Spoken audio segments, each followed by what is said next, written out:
Good morning, dear students. I hope you all are happy and healthy and safe. Stay safe and healthy. Today we are going to start with our lesson Renaissance. Renaissance chapter we will start today. In this chapter we will cover the contents, the Renaissance, definition of Renaissance, impact on literature of Renaissance, impact on art of Renaissance, Renaissance and the science, and the effects or consequences of the Renaissance. What is Renaissance? Rebirth. We can say normally Renaissance means rebirth of the society, or the changing or thinking, or many more things, rebirth of the new era, modern era. The disintegration of the feudal system in Europe ushered in a new social and economic order. This marked the beginning of the modern era. Feudal system Europe में ख़त्म हुआ, उसके बाद society में social और economic changes आए. इसे हम मॉडर्न एरा की स्टार्टिंग कह सकते हैं, बिगनिंग ऑफ मॉडर्न एरा मान सकते हैं. One cannot say when the Middle Age gave place to Renaissance, but the stories are in general agreement that three great events, the Renaissance, the geographical discoveries of the 15th and 16th century, and the Reformation, marked a definite change from the Middle Ages to a condition which could certainly be called modern. Progress in the thought and the activity was most obvious during those days. ये कोई नहीं जानता कि middle age में कब renaissance start हुआ या middle age कब स्टार्ट हुआ, बट नॉर्मली ये माना जा सकता है, या नॉर्मली जो स्टोरीज हैं, जनरल स्टोरीज हैं, उनसे माना जा सकता है कि रेनेसेंस, जोग्राफिकल डिस्कवरी जो 15th और 16th सेंचुरीज़ में हुई, या फिर रिफॉर्मेशन, इन सभी ने मिडल एज को एक नए एरा में स्टार्ट किया, एक नई कंडीशंस प्रोवाइड की, जिसे मॉडर्न या प्रोग्रेस ऑफ द सोसाइटी कहा जा सकता है.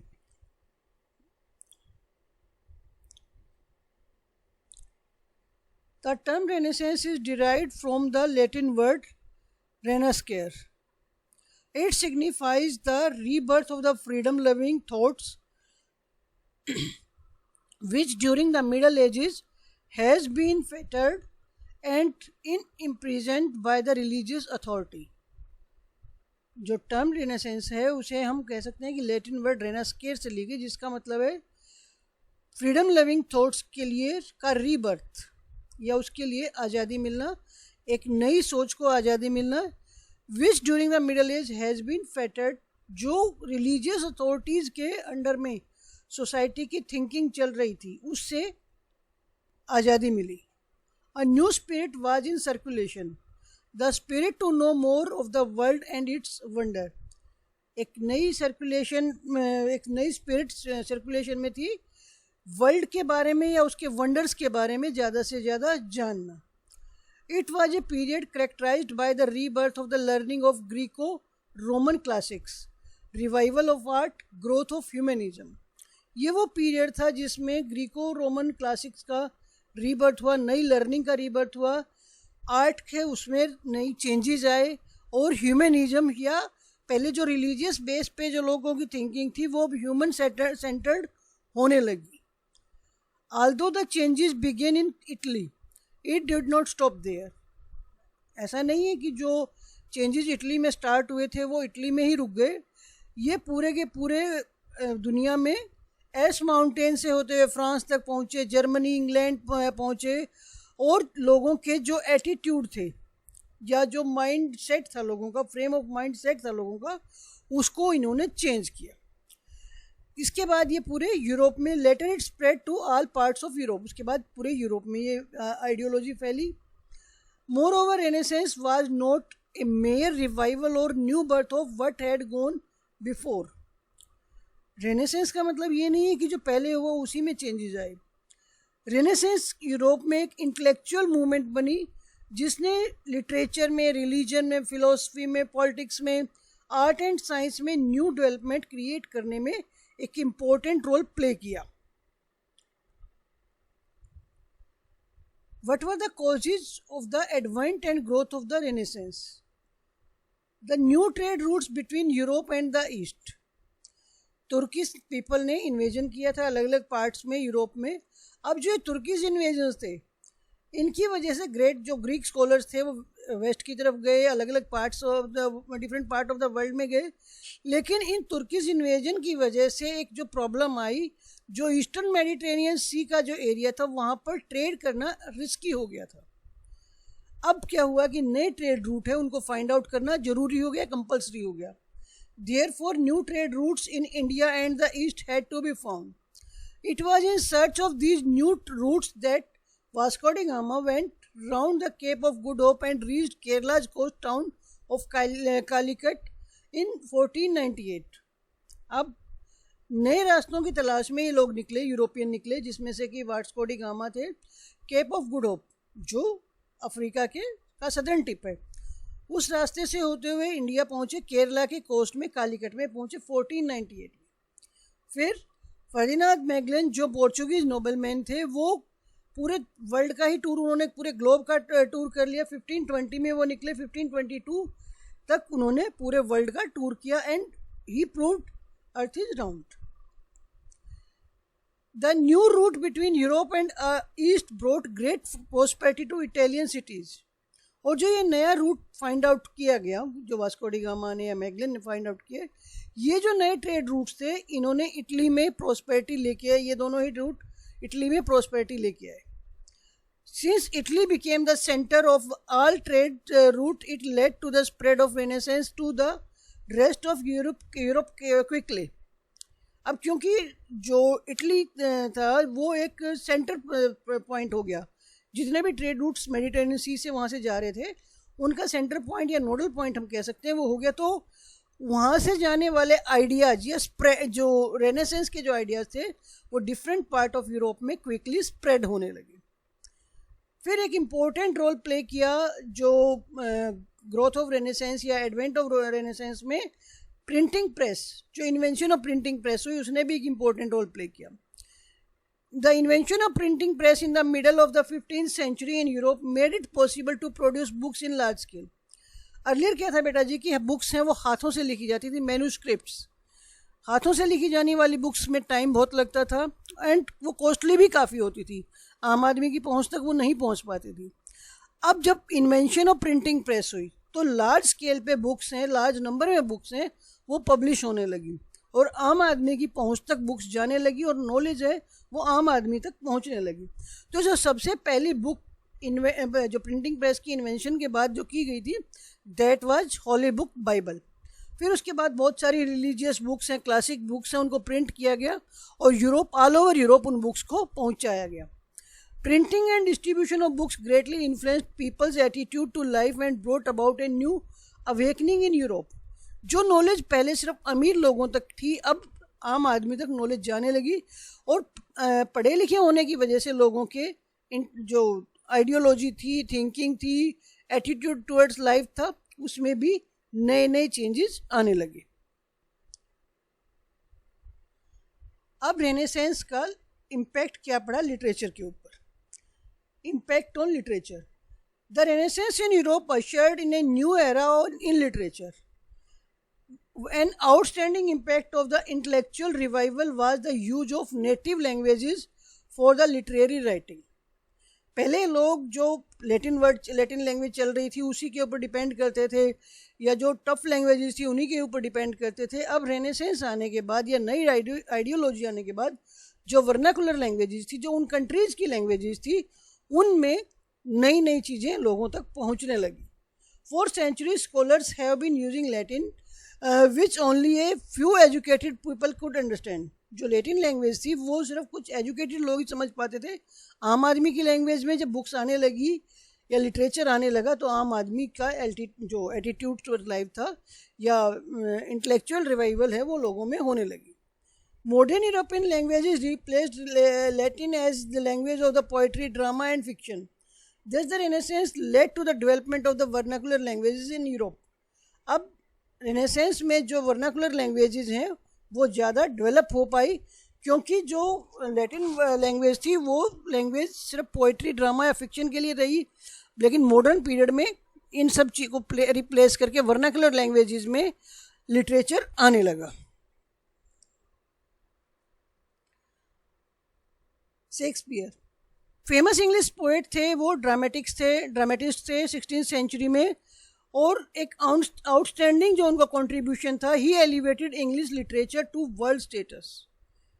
ये इन्हीं के जो कंट्रीब्यूशन था उसकी वजह से इंग्लिश लिटरेचर है पूरे वर्ल्ड ओवर एक इम्पोर्टेंट स्टेटस को गेन कर पाया। He was a great poet also, play writer also.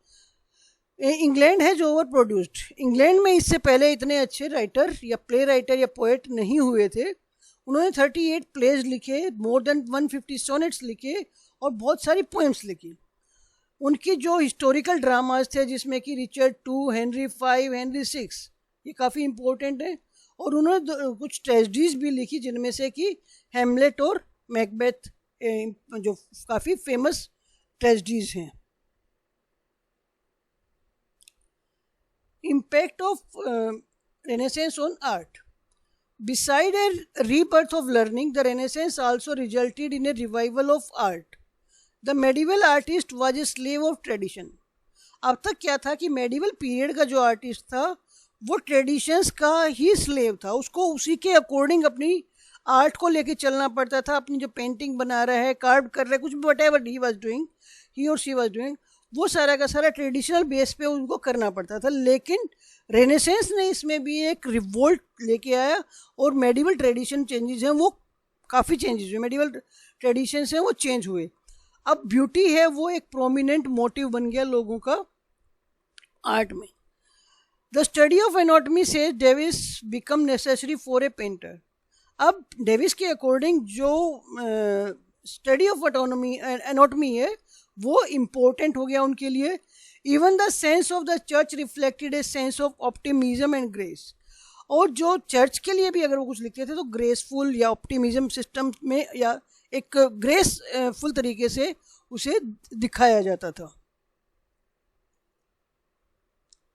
Leonardo da Vinci, he was a great painter and sculptor. Leonardo was also a great musician and scientist. His paintings, The Last Supper and Mona Lisa, are the great masterpiece of the European art. New techniques were adopted in his painting to give a fine feeling is reality. उनकी जो painting है last सपर, Mona Lisa, उन्हें masterpiece माना जाता है European art का। उन्होंने paintings की नई टेक्निक है वो अडॉप्ट की जिसमें कि फाइन फीलिंग ऑफ रियलिटी को शो किया गया। उनकी जो पेंटिंग है मोनालिसा वो परफेक्ट डिपिक्शन है ब्यूटी एंड हार्मनी की। इनफैक्ट ये it is more beautiful then any creature of nature. इसमें दिखाया गया है कि एक माइल्ड स्माइल के साथ एक ब्यूटीफुल फेस है जिसमें जो आइज़ हैं कुछ हाफ खुली हैं, हाफ बंद हैं, and it is if she had something to say. और उनको देख के ऐसा लगता है, मोनालिसा की पिक्चर को देख के या पेंटिंग को देख के ऐसा लगता है कि वो दिल से कुछ कहना चाहती है।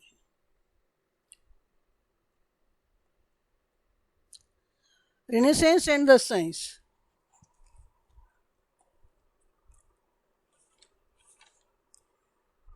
Significant discoveries were made in the field of medical science during that period. Vesalius wrote a treatise on the structure of the body, anatomy. William Harvey, an English physician, discovered the circulation of blood from the heart of the all part of the body and back to the heart.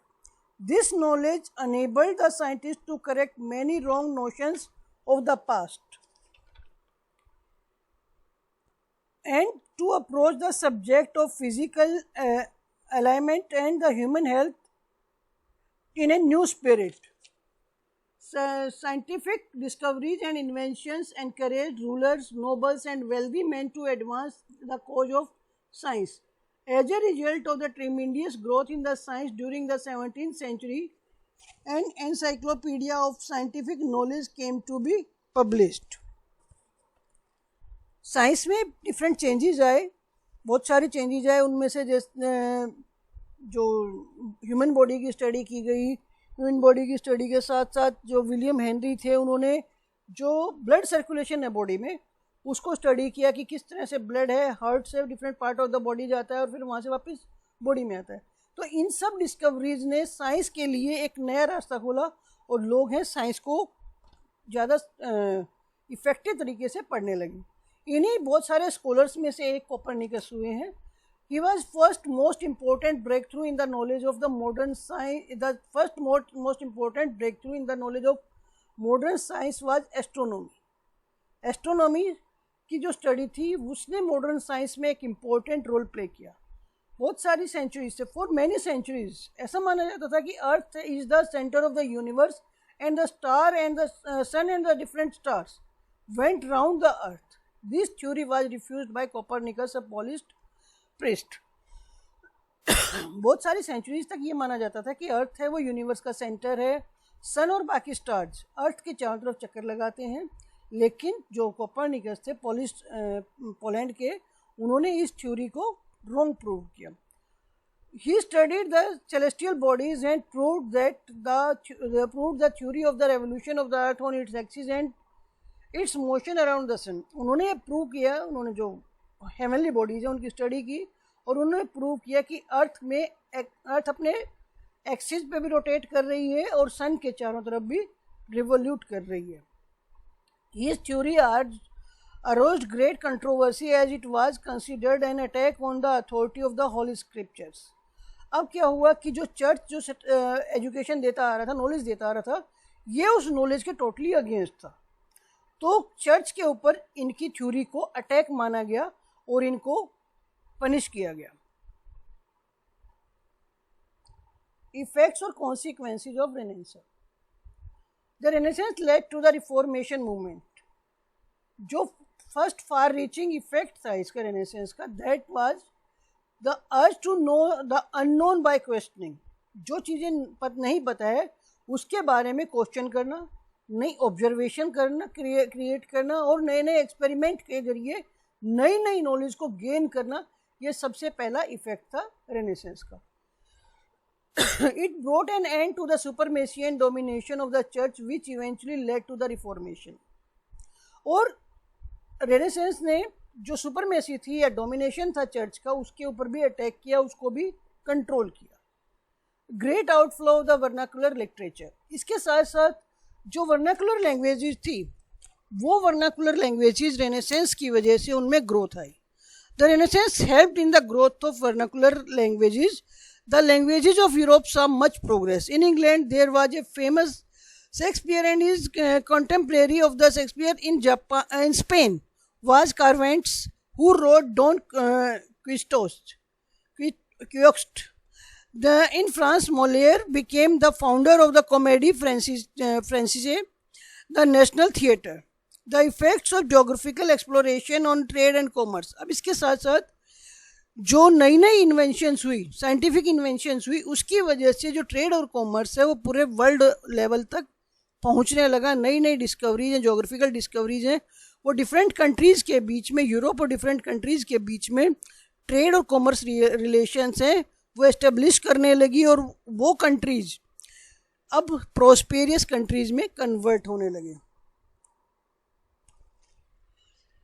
Growth of European economy led to colonialism. अब इसका एक और हुआ कि जो European countries थे, जब इनमें पैसा आया, अमीर हुए, इनकी इकोनॉमी जब बूस्ट हुई, तो इन कंट्रीज़ ने डिफरेंट जो कंट्रीज़ थे, यूरोपियन कंट्रीज ने डिफरेंट कंट्रीज, डिफरेंट कॉन्टिनेंट्स में जाके उनमें अपनी कॉलोनीज एस्टेब्लिश करना स्टार्ट किया। अमेरिका, एशिया और अफ्रीका में वहाँ जाते थे, वहाँ के रिसोर्सेज को अपने कंट्रीज़ की डेवलपमेंट के लिए, अपनी पावर को इंक्रीज़ करने के लिए यूज़ किया जाता था। इसके साथ साथ ह्यूमनिस्टिक वैल्यूज़ हैं वो इंक्रीज़ हुई। Another great change that became with the renaissance was its stress on humanism. Earlier people subordinate themselves to the interest of the church और the class to which they belonged. पहले लोगों की thinking या जो ideology थी वो सिर्फ किसके ऊपर, चर्च की टीचिंग्स के ऊपर डिपेंड करती थी, या जिस सोसाइटी में जिस क्लास में वो रहते हैं उसी के बारे में वो लोग सोचते थे। अब क्या हुआ कि लोगों ने इंडिविजुअली अपने बारे में भी सोचना शुरू किया। The renaissance art and literature reflected aspiration of the ordinary people. और ये हम कहाँ से देख पाते हैं कि जो रेनेसेंस पीरियड की आर्ट और लिटरेचर है, जहाँ आम आदमी अपने आप को एक्सप्रेस कर पाता है, उसमें हम इस सब चीज़ों को, फेमिनिस्टिक वैल्यूज़ को देख पाते हैं। थैंक्स बेटा।